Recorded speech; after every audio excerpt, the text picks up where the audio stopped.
Akhirnya saya searching BKKBN itu. Oh, yang saya ingat itu, oh ini instansi yang sering putar film di lapangan itu ya. Kalau bicara risiko pekerjaan, kayaknya lebih aman BKKBN deh.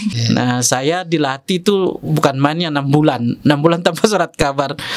Kita hanya berlatih itu dalam 1 bulan bisa hanya judul toh saja. Oh, jadi ini karena keluarga. Karena alasan keluarga. Masuk di institusi yang mengurus keluarga. Luar biasa. Oh, apa yang tidak enak? Tidak enak karena dia masuk penjara. Bicara tanpa data itu sama dengan bohong. Jadi saya harus mencari data. Makanya saya berusaha mencari data. Tidak ada data, tidak ada pantun. Kembali lagi.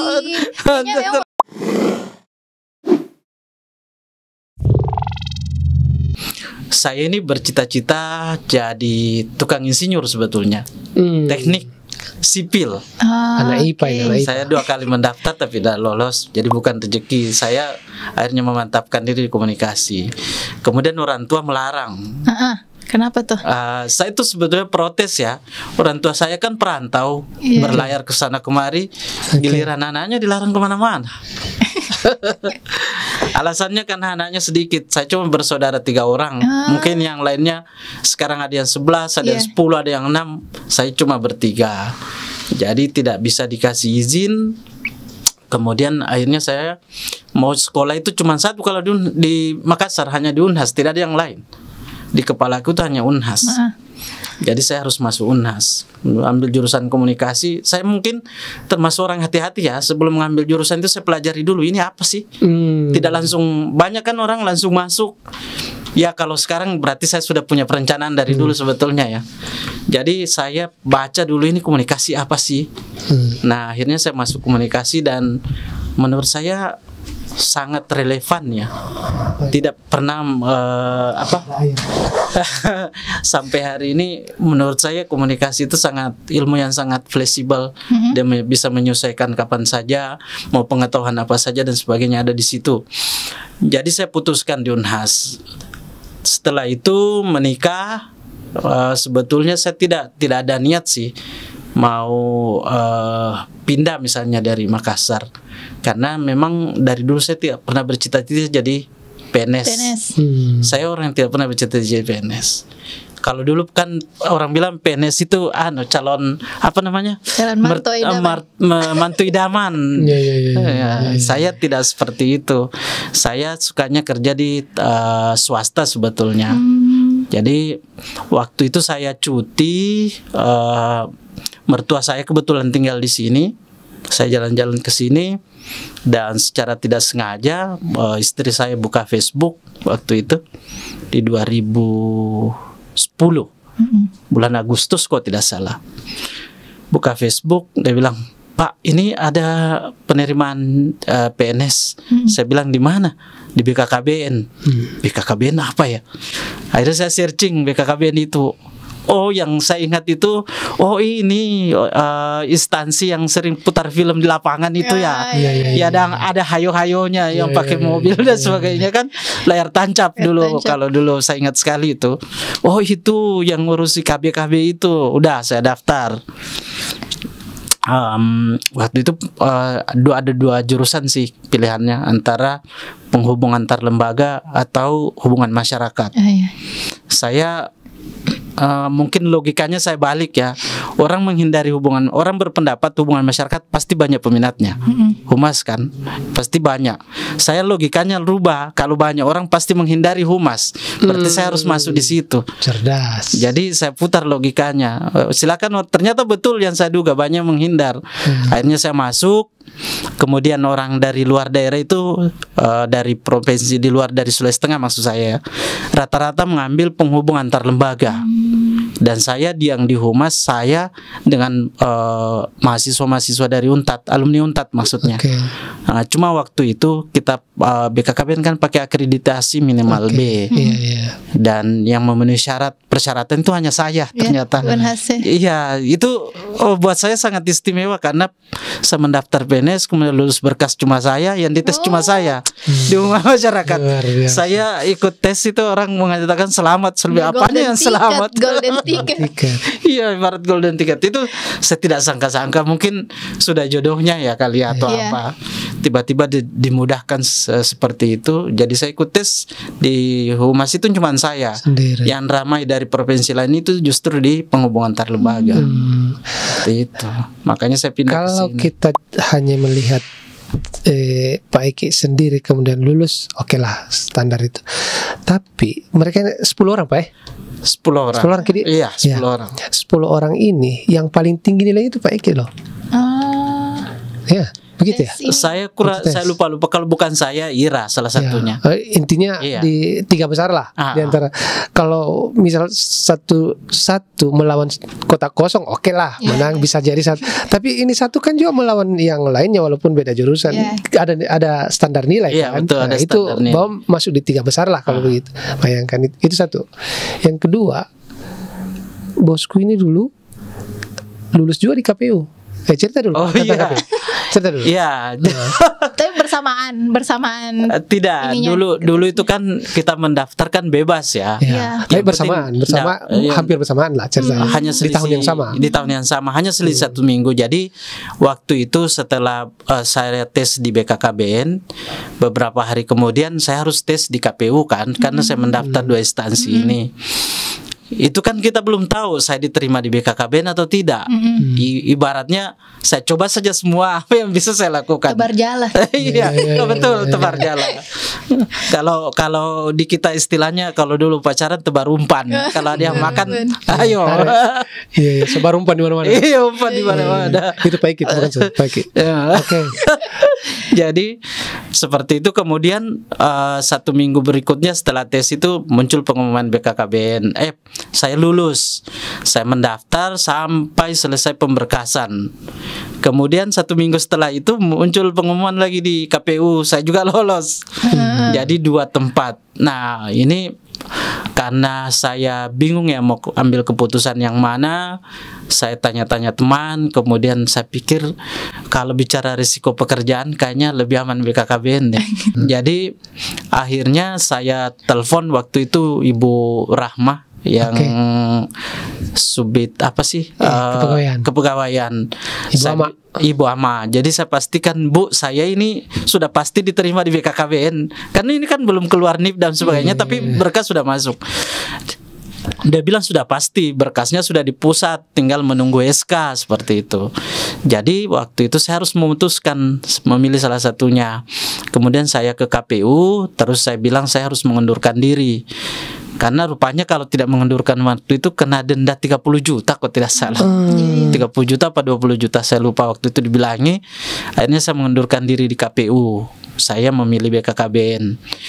Nah, masuk di BKKBN, ternyata yang saya kerjakan adalah mutar film. Maka teringatlah tahun-tahun sebelumnya. Oh, ini yang saya nonton dulu, sekarang saya pelakunya. Nah, itu sama-sama Pak Budi.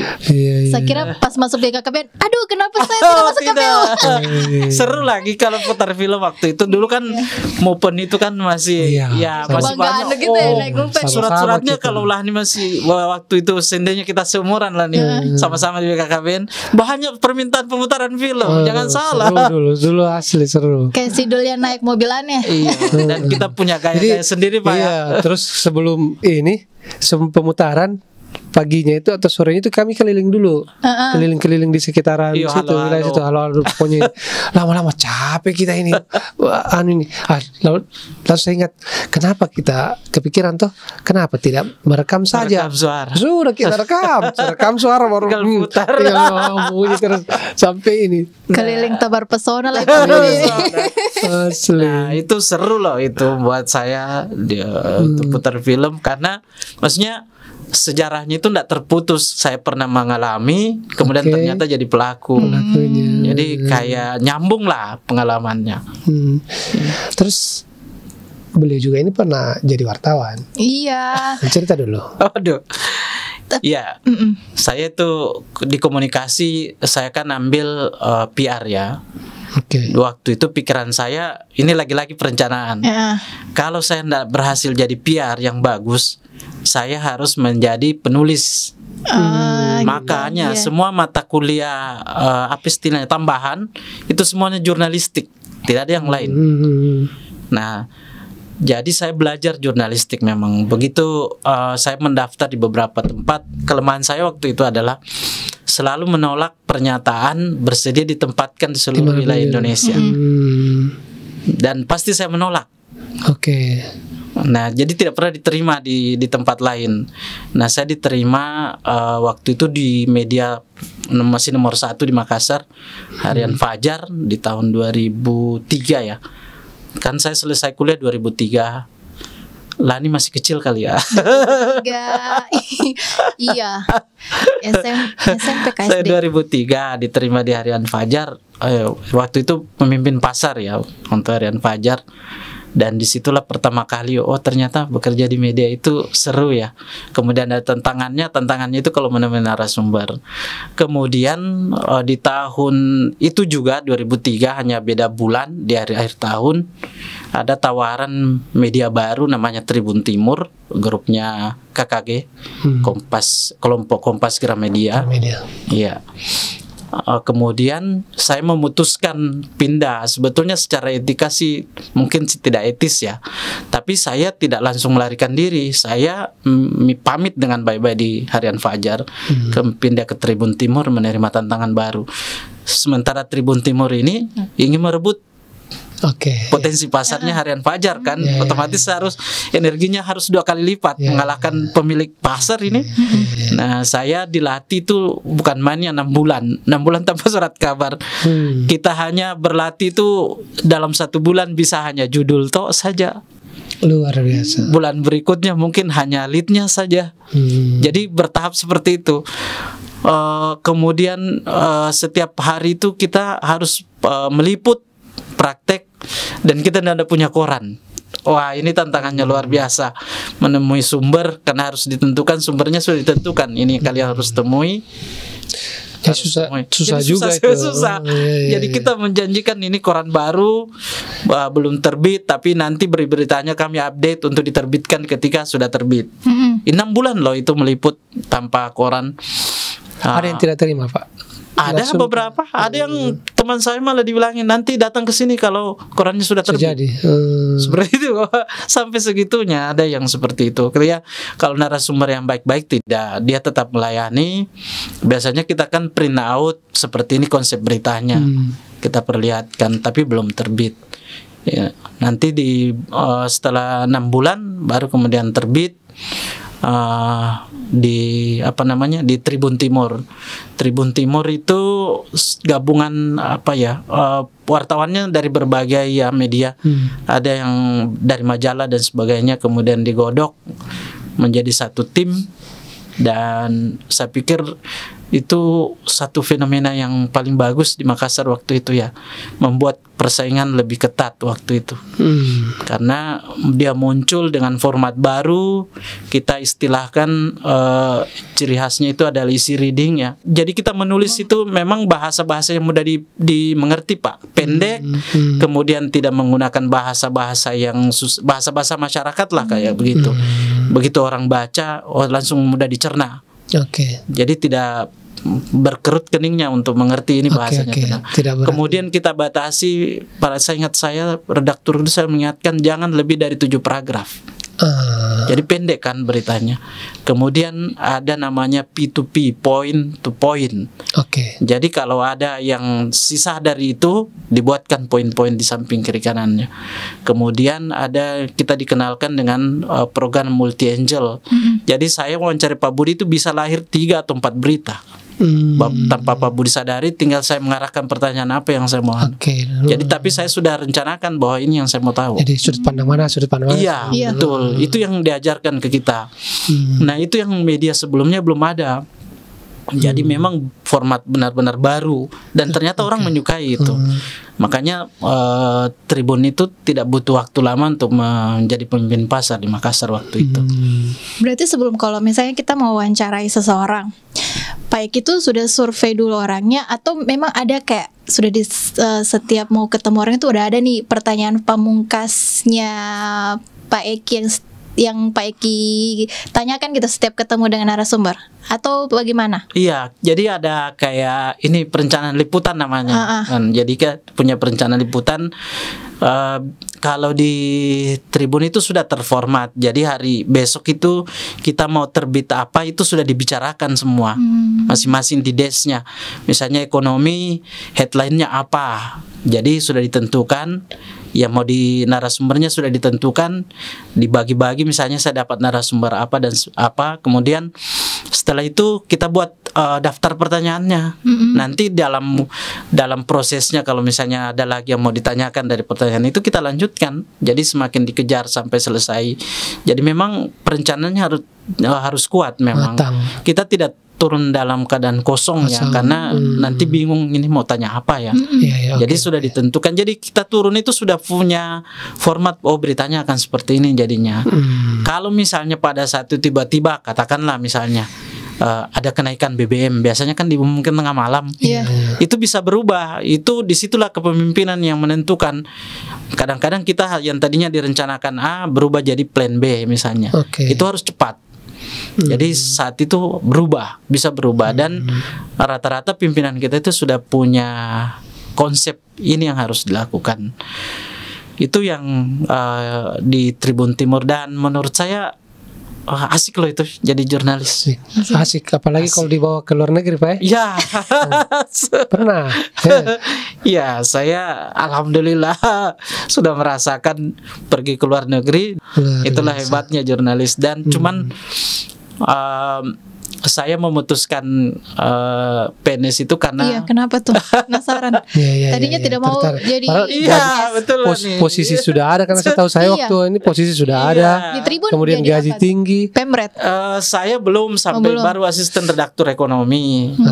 Oh, ekonomi, Pak. Saya ekonomi memang. Baru sudah dicintai. Kenapa tidak pilih politik atau kriminal?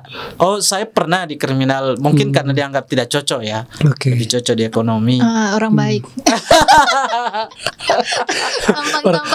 orang fleksibel. Kalau dia harus apalagi politik harus idealis ini. Pernah, dan itu banyak lah ceritanya, ada sampai di teror dan sebagainya. Luar biasa. Jadi saya waktu itu kan saya pikir ini saya kok jadi pulang subuh terus ya. Kembali lagi tidak suka begadang ya. Iya, tadinya kan saya suka begadang. Kan deadline-nya koran itu mungkin jam 1 atau jam 2 malam. Jadi saya pikir-pikir, ini kalau saya punya anak, saya pulang dia tidur. Saya dia mau pergi sekolah, saya masih tidur misalnya. Kapan ketemunya? Kan begitu. Itu yang sesederhana itu yang saya pikir. Jadi keluarga setelah menikah itu saya sudah berpikir ke situ. Kayaknya saya harus mundur deh. Jadi ini karena keluarga. Karena alasan keluarga. Masuk di institusi yang mengurus keluarga. Luar biasa. Jadi tepat kan keputusan dia. Mungkin sudah jalan-jalannya Tuhan lah. Saya harus karena seperti itu, karena hal yang tidak dicita-citakan ternyata saya sekarang menjalaninya. Alhamdulillah. Jalannya Tuhan. Jalannya Tuhan. Tadi tidak ada air minum. Dini usaha air minum. Kita minum. Sudah kering tenggorokan. Terima kasih Dini.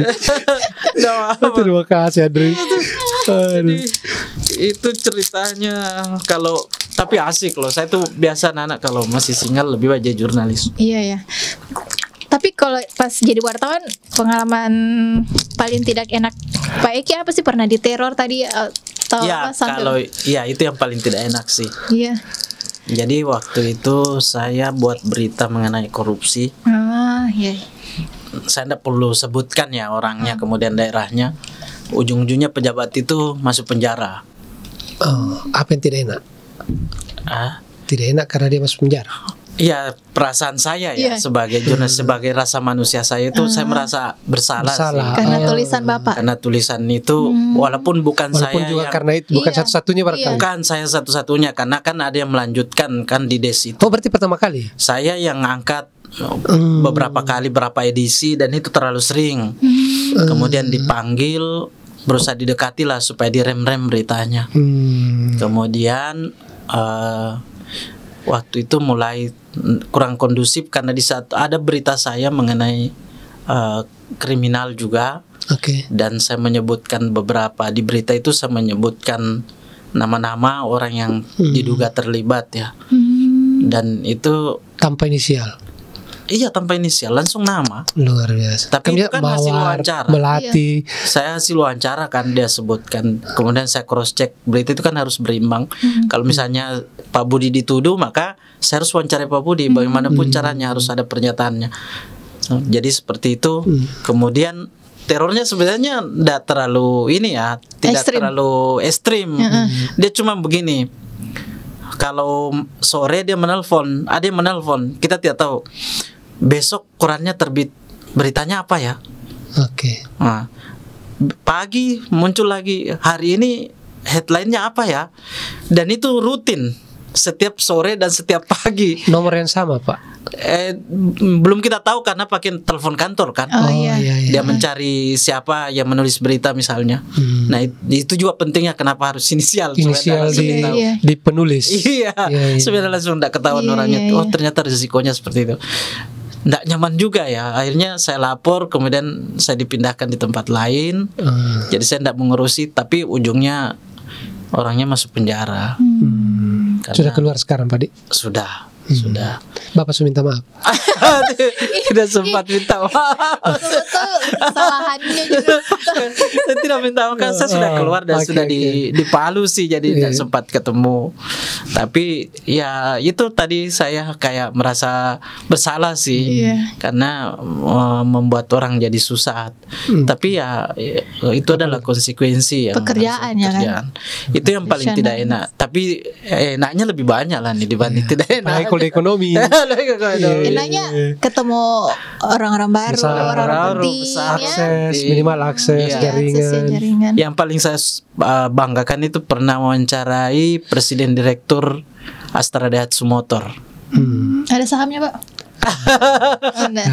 Jangan bicara saham di sini. Itu orang Jepang, pakai bahasa Jepang tapi pakai penerjemah, kan saya tidak tahu bahasa Jepang. Oh, berarti ada penerjemah. Iya, ada penerjemah.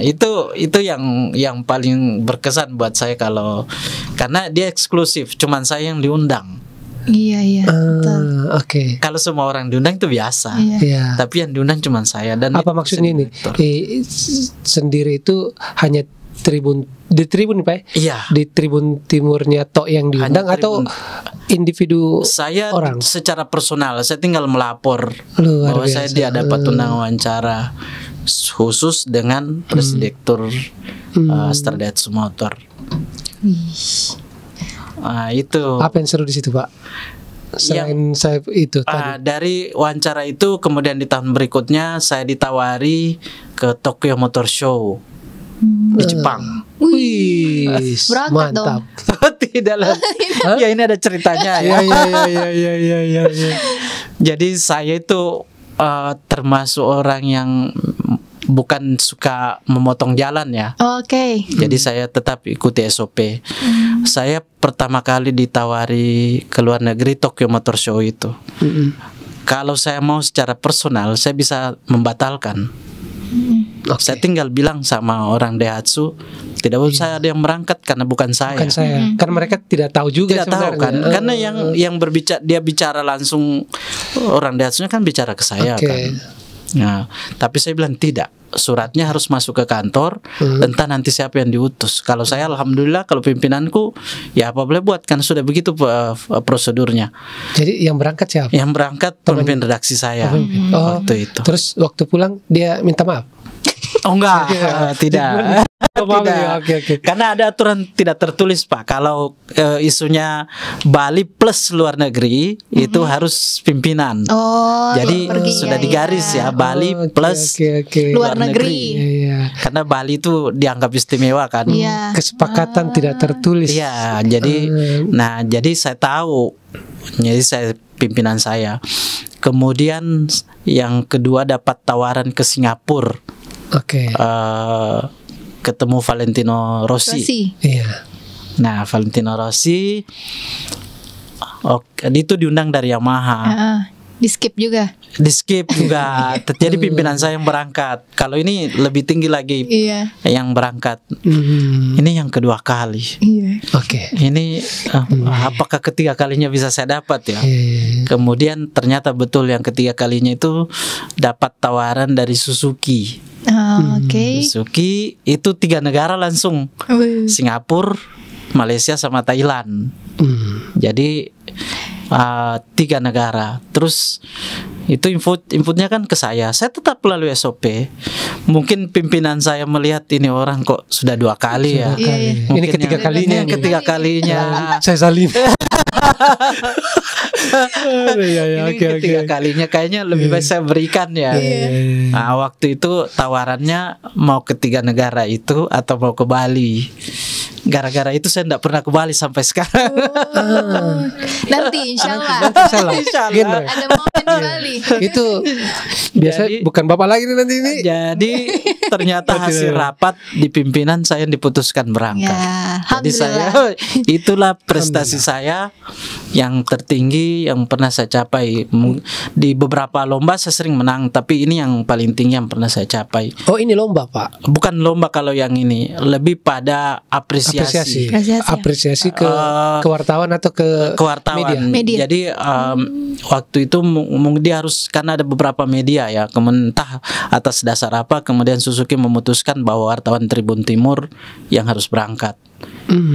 Karena dulu memang kalau di Makassar ya, dulu spesialis saya itu otomotif sebetulnya. Dan kalau enggak sombong ya, tapi kalau di Makassar bisa lah dihitung-hitung untuk otomotif di samannya. Dan kalau cek hari ini masih banyak kok tulisanku itu di internet. Bisa dicek otomotif itu. Langsung cek di kamera. Akhirnya saya berangkat untuk 3 negara itu luar biasa pengalaman. Ternyata saya cek itulah nih, ternyata saya pernah mengucapkan dulu kalau saya keluar negeri sebelum masuk Tribun, saya mau masih jurnalistik, tapi setelah keluar negeri saya mau keluar. Itu jadi kenyataan ya. Nyata ucapan itu kalau orang mengatakan ucapan itu adalah doa, itulah mungkin. Jadi jangan sembarang ya. Hati-hati berdoa. Karena akan terwujud. Iya, karena hanya selang 2 bulan atau 3 bulan setelah itu saya lulus di sini dan saya mundur dari Tribun. Jadi hati-hati berdoa karena akan terwujud. Ini terwujud, apalagi doa yang dizalimi. 2 kali nih langsung keluar. Buah dari kesabaran. Tapi kan banyak hal yang Bapak buat, baik buat di sana ya, di Tribun. Tapi kalau Pak Budi hubungan apa nih? Maksud hubungan dengan orang-orang Tribun? Kalau sampai sekarang kita masih punya grup alumni kan masih punya grup sendiri. Kita masih sering berkomunikasi. Kemudian pimpinan saya termasuk sukses ya, karena sekarang jadi CEO-nya Tribun.com. Kalau teman-teman cari namanya Dahlan Dahi.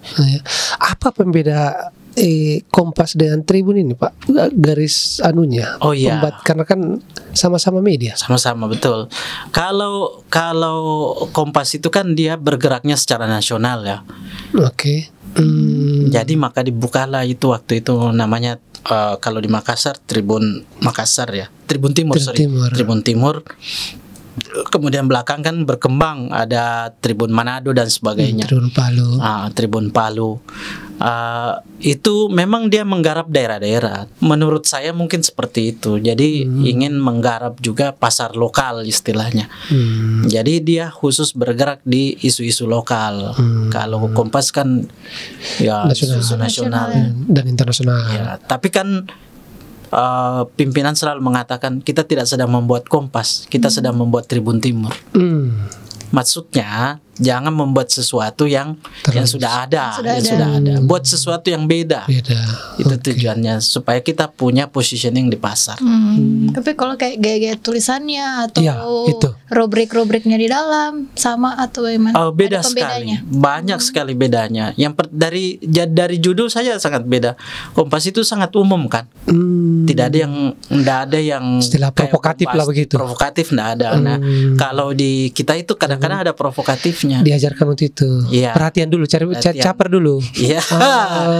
Ada yang teman-teman biasa kalau saya kasih tahu istilah makro, istilah people mikro, itu yang kita pelajari. Jadi kalau Kompas itu kan makro dan apa istilahnya? kalau kita mikro dan people. Jadi lebih mempersempit. Judul-judul itu harus dipersempit supaya dia menarik. Jadi itu bedanya, kita selalu mencari menarik, dan tadi beritanya pendek. Kalau Kompas kan kalau dibaca headline-nya itu bisa seperti membaca. Kenapa saya senang baca itu karena panjang, banyak hal. yang Itu kita tidak adopsi, itu pendek. Dia lebih pendek. Tapi kalau Bapak jadi jurnalis itu sendiri memang harus suka membaca ya? Kalau menurut saya sebaiknya sih, karena itu kan pengetahuan harus di-upgrade ya.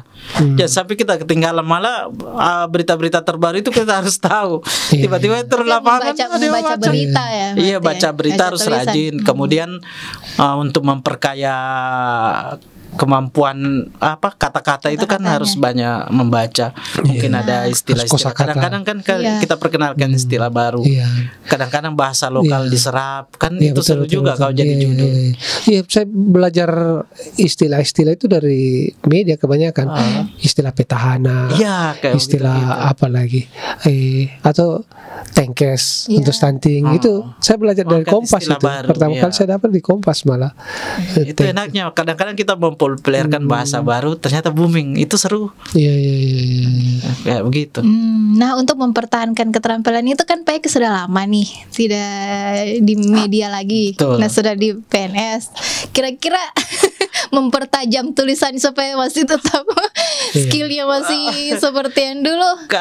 Kalau treatmentnya seperti apa? Iya, kalau ketajaman ibaratnya kalau pisau mungkin enggak ya, sudah enggak setajam dulu lagi, perlu biasa. Tapi kalau kemampuan menulisnya masih ada. Kemudian saya bisa melihat unsur-unsur yang menariknya itu masih bisa. Kalau misalnya, kalaupun hari ini saya masih meliput, saya masih bisa menulis sesuai dengan konsep itu. Tapi kalau ketajaman mungkin enggak ya, karena kan sudah beda, kita sudah ketinggalan banyak informasi dan sebagainya yang kita mungkin tidak update ya. Apalagi sekarang kita jarang ini. Atau mungkin sebulan sekali Bapak menulis apa gitu? Sudah jarang nih. Kadang-kadang sih saya pingin misalnya ini tercetus keinginan, mungkin kalau misalnya suatu saat ya tidak di genre lagi, mungkin kayak misalnya bikin tulisan-tulisan kemudian dikemas, mungkin lebih kepada kisah-kisah atau prestasi-prestasi yang selama di sana. Saya kepikiran seperti itu untuk mengasah itu tadi. Cuman ya entahlah nanti apakah saya bisa buat atau tidak, karena biasa kan idenya muncul kemudian ada pekerjaan yang lain lupa lagi. Karena itu kan ibaratnya butuh waktu tersendiri ya. Menulis itu butuh kita lebih tenang, kemudian melahirkan inspirasi. Saya biasanya kalau lagi tidak ini, saya mendengarkan musik saja supaya muncul ini. Lah nih Pak, kalau menulis saya belajar banyak kalau tulis-tulisannya luar biasa. Kan saya sering banyak kemajuan ya. Banyak. Tapi memang harus diasah sih. Kalau tidak. Saya biasa tuh dikirimkan anunya, apa itu konsepnya, edit dulu Pak Budi. Apa saya mau edit ini? Saya saya kasih ke paragraf baru saja supaya kelihatan bahwa ini sudah diedit. Aduh, susah diedit. Tapi ini kita belajar banyak sama Pak Eki, apalagi soal judulnya. Makanya saya tidak berani sentuh itu judul. Setiap Lani ini bagaimana? Terakhir tulisannya Adri tentang ini bagaimana judul tanya dulu Pak Eki. Ada saja Pak Eki dia dapat judulnya. Itu karena mungkin pengalaman saja. Kalau jadi kan kita sudah 7 tahun, buat saya itu panjang loh. Pengalaman tidak bisa berbohong ya. Kalau masalah tulisan, beliau secara tidak sadar sebenarnya masih menulis. Cuma agak dalam sebulan dia agak pendek. Dia masih menulis pantun. Pidato, sambutan. Ada kegiatan, ada sambutan, ada sambutan, ada kegiatan, ada sambutan, ada Pak Eki, ada pantun. Ada pantun. Tapi kalau kalau sambutannya Pak Eki ini ciri khasnya kalau saya lihat dia data, Pak suka. Ternyata Lani menyimak saya tuh sangat selalu kan diingatkan dari media, kemudian di zamannya Ibu Erna, saya kan sekprinya. Dia selalu menekankan ada data. Bicara tanpa data itu sama dengan bohong. Jadi saya harus mencari data. Makanya saya berusaha mencari data sebelum menulis itu, menulis sambutan misalnya, saya mengumpulkan data pendukungnya dulu. Makanya kalau di CV saya itu kadang-kadang mengumpulkan bahan itu ada loh, apakah dari BPS atau dari mana untuk mendukung tulisan saya, atau saya mencari, ada biasa kan PPT-nya orang dilempar ke internet kan, ada data yang sesuai saya tarik. Itu buat saya wajib ada, supaya apa yang kita sampaikan itu ada bukti loh bahwa ini loh data pendukungnya. Makanya data itu harus ada. Tidak ada data, tidak ada pantun. Kembali lagi, kayaknya memang mau diser-ser. Tagih pantun. Tidak ada podcast tanpa pantun. Kalau Pak Eki. Jadi seperti itu, harus kuat data. Dan apa ya? Memang tidak mudah sih, karena itu kan perlu kebiasaannya. Harus dibiasakan, dan itulah cara saya menulis terakhir tahun berapa ya Pak Budi? Yang saya ingat itu BKKBN dan angka 10. Dan angka 10. Itu tulisan saya yang terakhir di media. Kalau di BKKBN ini ada yang 8 fungsi keluarga, tidak sih ada juga Bapak tulis? 8 fungsi mungkin dalam berita kali. Yang terakhir itu kan kita buat profil ya Pak. Profil. Paling segitu, karena di sini kan jarang kita, kalaupun misalnya nanti ini yang menurut saya melatih juga sih yang media sosial. Karena media sosialnya kita hidup, akhirnya otomatis saya harus kembali belajar kan. Jadi buat saya itu bermanfaat juga buat saya. Terakhir kita bicara medsos ini Pak, karena kita kan semua ini ada di medsos. Maksudnya Novega, kita kan Novega tahu sendiri toh di medsos dapurnya ini yang kita hadapi nih, termasuk yang di samping saya.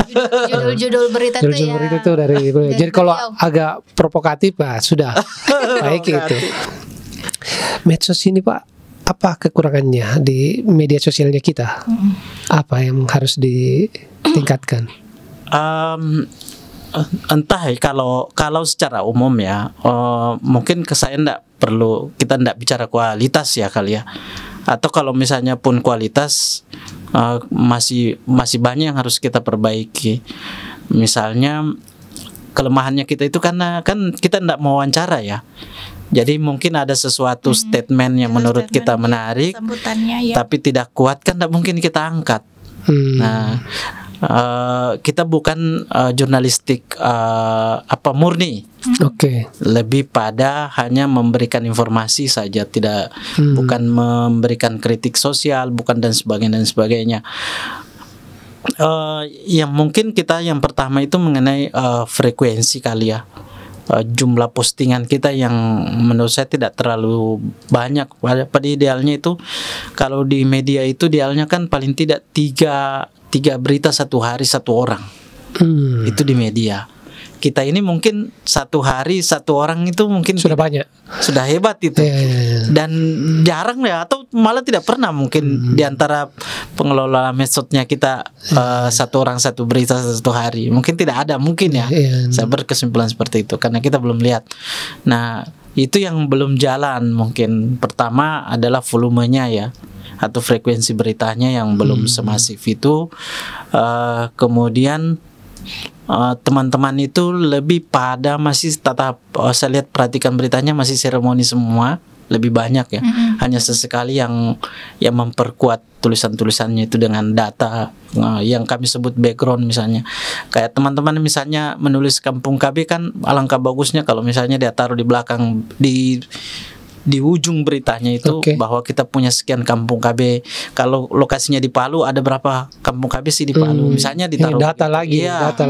Itu yang kita kurang. Jadi memberitakan kampung KB harus ada data di belakangnya bahwa kita punya kampung KB di sini sekian misalnya. Point of view-nya bukan seremonialnya. Iya. Jadi itu yang kita masih kurang. Hanya karena itu lagi tadi balik lagi kita kan tidak mewawancarai ya. Jadi teman-teman tangkap seketika ya itu saja. Nah, kemudian kebiasaan mungkin hanya beberapa orang itu sudah terbiasa, jadi dia bisa menangkap isu-isu yang menarik menurut saya. Karena saya kan selalu menekankan cari yang menarik. Kadang-kadang saya bingung juga kalau lihat tulisan ini mau cari judul apa ya. Bingung. Mau provokasi apa ini, mau diprovokasi nih. Isinya kok aduh berat-berat, apa nih kalau berat semua isinya di dalam.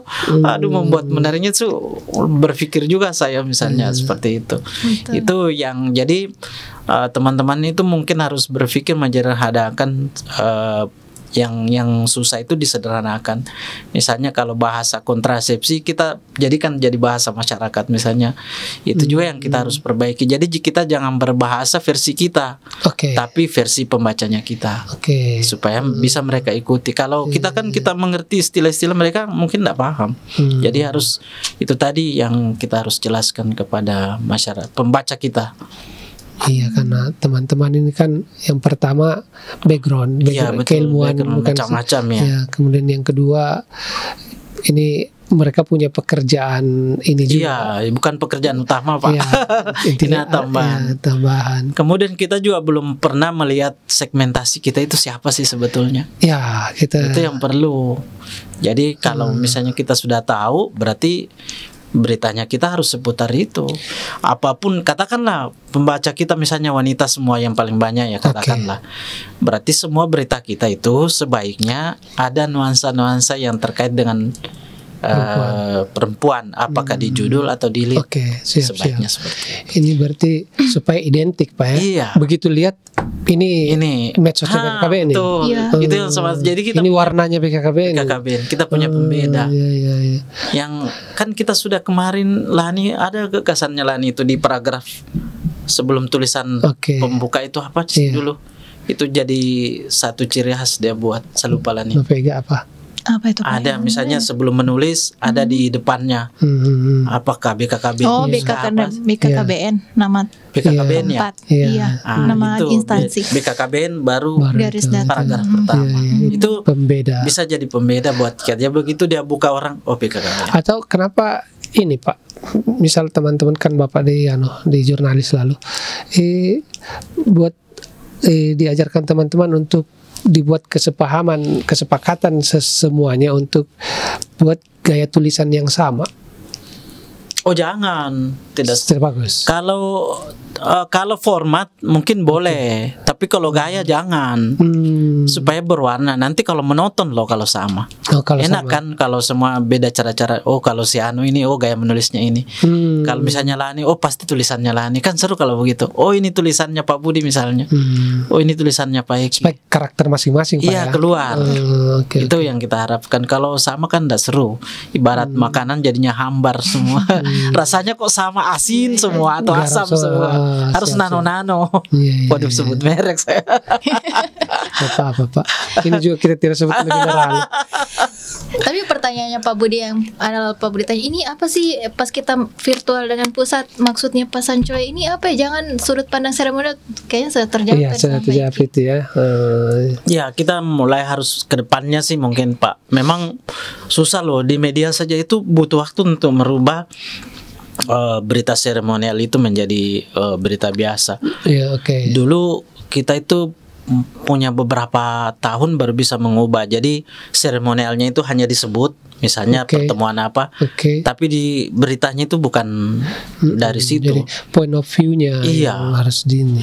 Tapi itu kan perlu kebiasaan, butuh Pak. Kejelian, butuh kebiasaan. Tapi saya memaklumi karena teman-teman kita kan bukan, memang pekerjaannya bukan di situ sih. Backgroundnya juga bukan di situ. Bukan di situ. Tapi paling tidak itu kita perkuat data lah. Paling tidak ada data yang mendukung. Jadi setiap kita muncul ada data yang mendukung. Minimal yang tadi, kalau yang saya bilang tadi gaya penulisan itu, atau apakah di akhirnya itu ya ada data yang Bapak bilang tadi. Jadi di akhir itu yang ku maksud dengan gaya penulisan. Jadi identik betul. Ini BKKB ini. Betul. Karena di akhir mereka selalu identik dengan itu. Iya, karena mungkin juga media-media sosial yang lain misalnya belum sampai ke tahap itu. Kalau kita yang memulai kan lebih bagus karena itu instansi pemerintah. Tapi kalau Pak Eki bagaimana sih menulis misalnya menulis dari sambutannya pimpinan ya, misalnya pimpinan ini di setiap kegiatan yang diucapkan itu sama. Iya. Nah kita kalau jadi penulis ambil sudut pandangnya itu bagaimana sih supaya tulisannya itu tidak sama ya kan dari satu kegiatan-kegiatan yang lain. Iya. Biasa kan ada begitu ya pimpinan ucap itu terus saja yang diucapkan. Iya, memang itu kalau saya itu cara memperkayanya misalnya begini. Yang pertama punya datanya dulu, misalnya Kabupaten A, saya punya data, terus di kabupaten ini apa yang punya nilai lebihnya apa sih?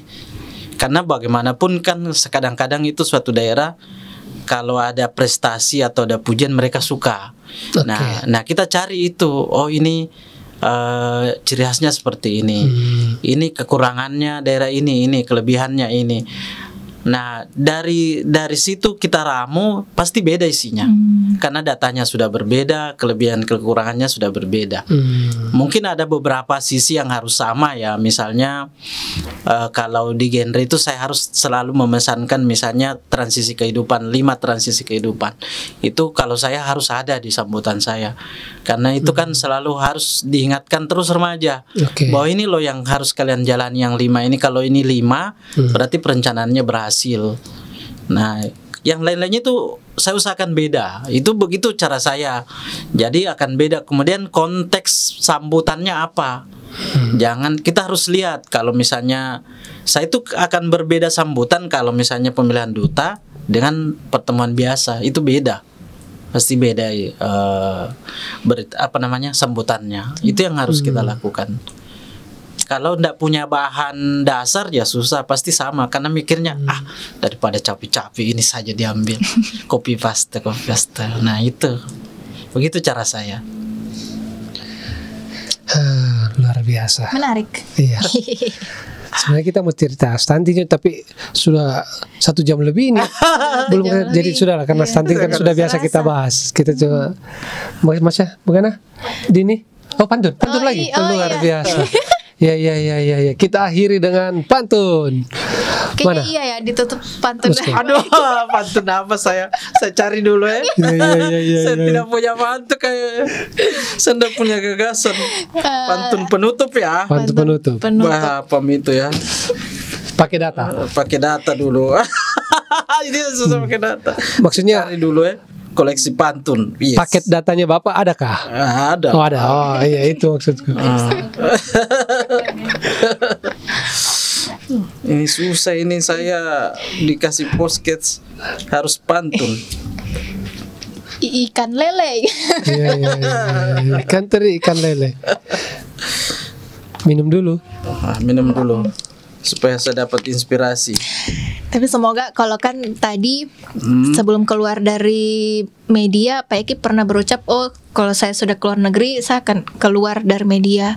Tadi kan Pak Eki juga sudah berucap, oh kayaknya cita-cita saya BKR ini harus dapat ini masuk nominasi paling tidak. Mudah-mudahan terwujud ya. Amin ya. Jadi doa. Kata-kata itu doa. Apalagi banyak yang aminkan ini Novega ini. Iya. Mudah-mudahan, amin ya Allah. Mudah-mudahan teman-teman penyuluh juga mendengar. Oh iya, atau pasti. Menonton, jadi mereka bisa ini. Salah. Yang ini jangan dikat. Saya pantun ya. Oke.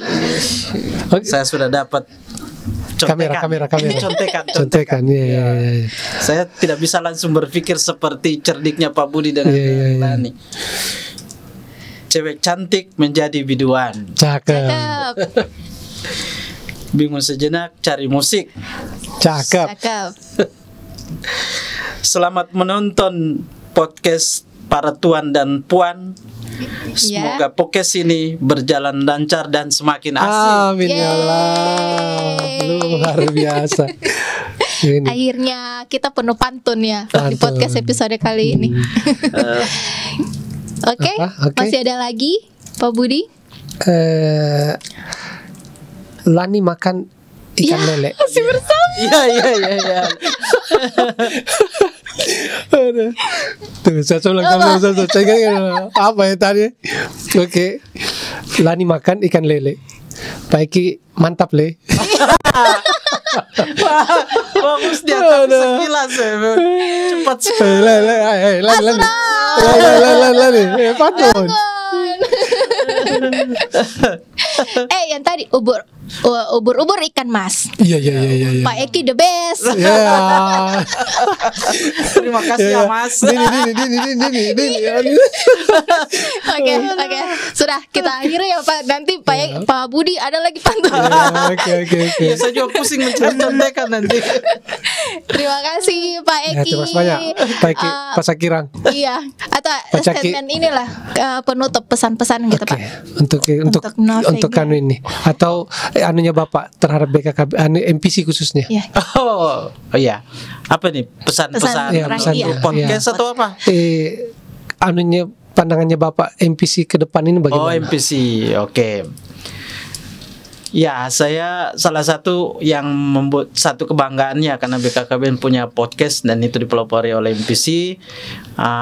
Ini mungkin buat saya hal semacam ini atau teman-teman MPC harus lebih meningkatkan kualitasnya mungkin ya.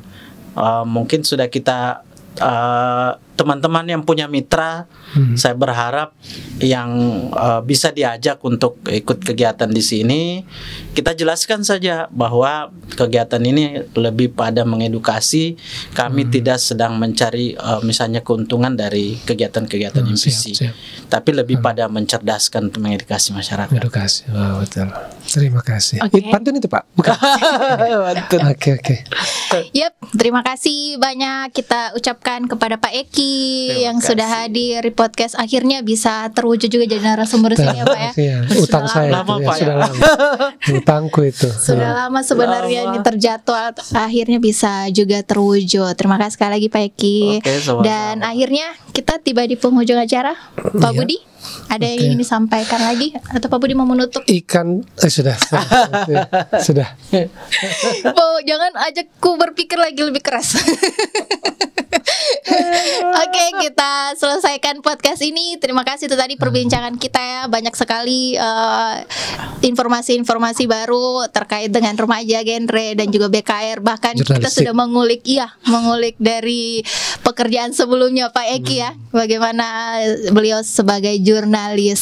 Dan Novika BKKBN, jangan lupa juga untuk selalu mendukung podcast MPC kita dengan cara like, subscribe, follow akun media sosial kita dan juga di-share konten kita.